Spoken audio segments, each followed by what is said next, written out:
Object oriented programming in C plus plus को हमने start किया हुआ था, जिसमें से आज हम देखने वाले हैं unary operator overloading in C plus plus using friend function को। फ्रेंड फंक्शन क्या होता है, फ्रेंड फंक्शन को हम किस तरह से यूज़ कर सकते हैं, फ्रेंड फंक्शन को हम मल्टीपल क्लासेस में किस तरह से यूज़ कर सकते हैं, फ्रेंड फंक्शन की मदद से हम बाइनरी ऑपरेटर को किस तरह से ओवरलोड कर सकते हैं। इन पे मैं ऑलरेडी वीडियोस बना चुका हूँ। अगर आपने वो वीडियोस नहीं देखी तो उनका लिंक आपको डिस्क्रिप्शन के अंदर मिल जाएगा, आप चेकआउट कर सकते हैं। और आज हम देखने वाले हैं कि हम फ्रेंड फंक्शन की मदद से यूनरी ऑपरेटर को किस तरह से ओवरलोड कर सकते हैं। और अगर आपने मेरी C plus plus programming series से रिलेटेड प्रीवियस वीडियोज़ को नहीं देखा तो प्लेलिस्ट का लिंक आपको डिस्क्रिप्शन के अंदर मिल जाएगा, आप चेकआउट कर सकते हैं। अस्सलाम वालेकुम friends, welcome to technical Amar. Unary operator overloading क्या होती है और हम यूनरी ऑपरेटर को किस तरह से ओवरलोड कर सकते हैं, इस पे मैं ऑलरेडी वीडियो बना चुका हूँ। बट हम आज देखने वाले हैं कि हम फ्रेंड फंक्शन की मदद से किस तरह से यूनरी ऑपरेटर को ओवरलोड कर सकते हैं। आप क्या करें, वीडियो को फटाफट से लाइक कर दें और हम चलते हैं डेव सी प्लस प्लस पे और इसे देखते हैं प्रैक्टिकली। फ्रेंड फंक्शन की मदद से हम यूनरी ऑपरेटर को किस तरह से ओवरलोड कर सकते हैं, इसके लिए मैंने एक बेसिक सा प्रोग्राम बनाया हुआ है जो कि हम हर वीडियो के अंदर बनाते आ रहे हैं, बट मैं इसे काफ़ी डिटेल में समझाने वाला हूँ। इसमें हमने यूनरी ऑपरेटर ओवरलोडिंग वाली कोडिंग नहीं की, वो हम स्क्रैच से देखेंगे। मैंने क्या किया, यहाँ पे कैलकुलेटर टाइप की एक क्लास बनाई जिसके अंदर एक डेटा मेंबर है ए, और यहाँ पे हमने क्या किया, एक फंक्शन बनाया सेट नंबर के नाम से, एक और फंक्शन बनाया शो नंबर के नाम से। मेन फंक्शन के अंदर हमने क्या किया, यहाँ पे एक ऑब्जेक्ट बनाया C1 के नाम से। C1 की मदद से हमने क्या किया, सेट नंबर फंक्शन को कॉल किया और 5 को एज एन आर्गुमेंट पास किया। तो यहाँ पे सेट नंबर फंक्शन बनाते वक्त हमने क्या किया, 5 को रिसीव करने के लिए यहाँ पे एक वेरिएबल बनाया x के नाम से। 5 क्या होगा, यहाँ पे आ जाएगा x के अंदर। x को हमने रखा दिया a के अंदर। 5 यहाँ पे आ जाएगा a के अंदर। अब a क्या है, a C1 का a है। क्यों? क्योंकि C1 क्या है, एक कॉलर ऑब्जेक्ट है। कॉलर ऑब्जेक्ट क्या कर सकता है, अपने मेंबर को डायरेक्टली एक्सेस कर सकता है। ये ए किसका होगा, C1 का होगा।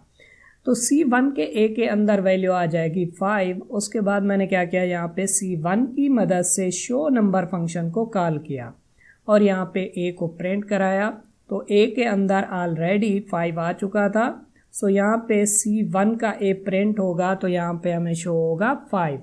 अब अगर मैं इसे कंपाइल एंड रन करूं, आप यहाँ पे देख सकते हैं कि ए के अंदर हमें वैल्यू शो हो रही है 5।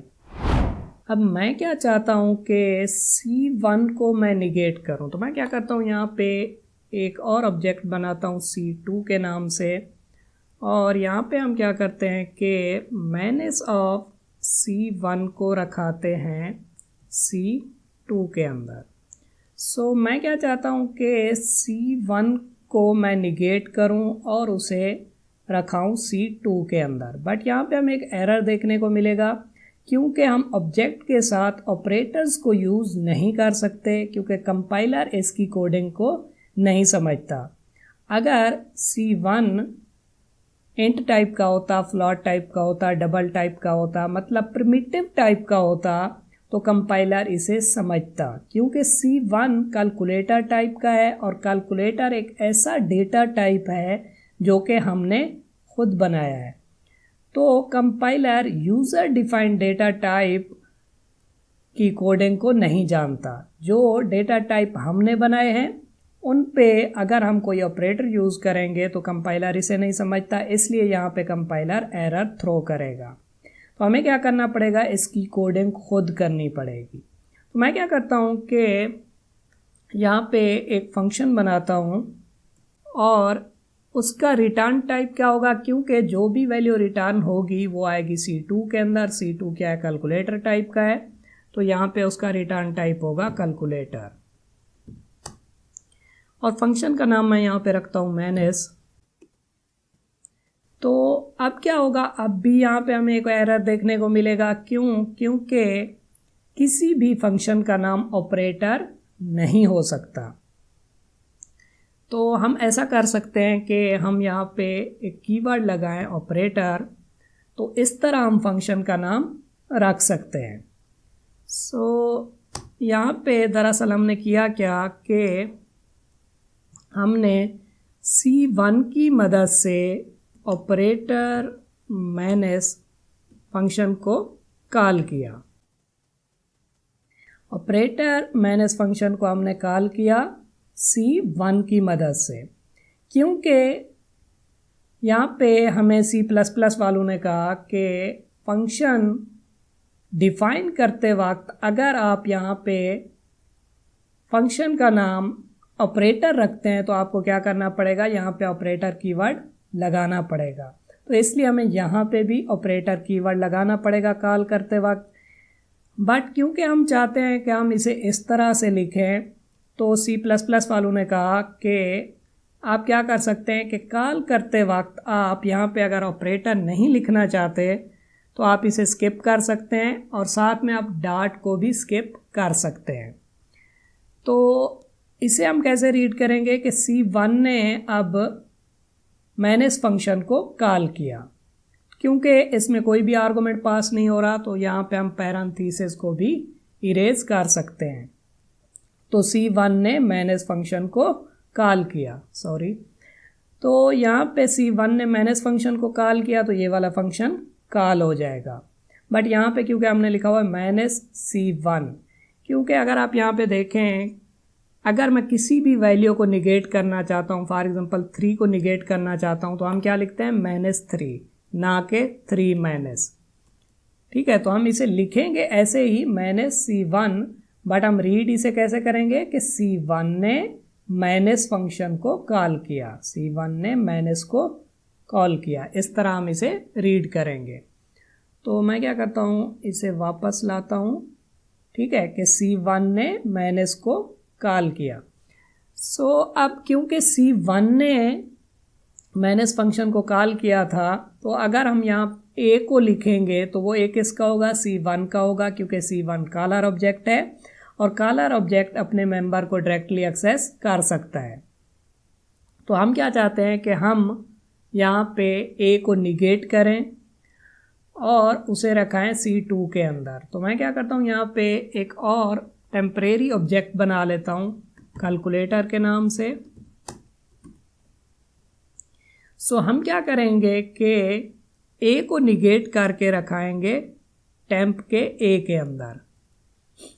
टेम्प के A के अंदर अब नेगेटिव में वैल्यू आएगी, क्योंकि A के अंदर 5 था, तो यहाँ पे हो जाएगा -5 और वो चला जाएगा टेम्प के A के अंदर। तो मैं क्या करता हूँ, यहाँ पे रिटर्न करा देता हूँ टेम्प को। तो जो भी वैल्यू रिटर्न होगी वो आएगी C2 के अंदर। यहाँ पे टेम्प आ जाएगा C2 के अंदर। तो C2 की मदद से अगर अब मैं शो नंबर फंक्शन को कॉल करूँगा तो यहाँ पे क्या होगा, -5 आएगा। अब अगर मैं इसे कंपाइल एंड रन करूँ, आप यहाँ पे देख सकते हैं कि अब A के अंदर वैल्यू आ चुकी है -5। इसे हम कहते हैं यूनरी ऑपरेटर ओवरलोडिंग। हमने क्या किया, मैनेज ऑपरेटर को ओवरलोड किया। अब हम क्या करते हैं, इसे देख लेते हैं कि हम फ्रेंड फंक्शन की मदद से किस तरह से यूनरी ऑपरेटर को ओवरलोड कर सकते हैं। जैसा कि मैं ऑलरेडी आपको बता चुका हूं कि फ्रेंड फंक्शन क्लास का मेंबर फंक्शन नहीं होता।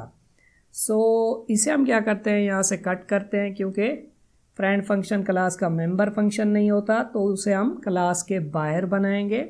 इसकी मैं फॉर्मेटिंग कर लेता हूँ। फ्रेंड फंक्शन को हम क्लास के बाहर बनाएंगे, तो हमने बाहर बना लिया। अब मैं क्या करता हूँ, इसे यहाँ से कॉपी करके इसे कमेंट कर देता हूँ और यहाँ पे इसे पेस्ट कर देता हूँ। एक और चीज़ है कि फ्रेंड फंक्शन का कोई भी कॉलर ऑब्जेक्ट नहीं होता। यहाँ पे हम क्या कर रहे थे, C1 की मदद से कॉल कर रहे थे मैनेज फंक्शन को।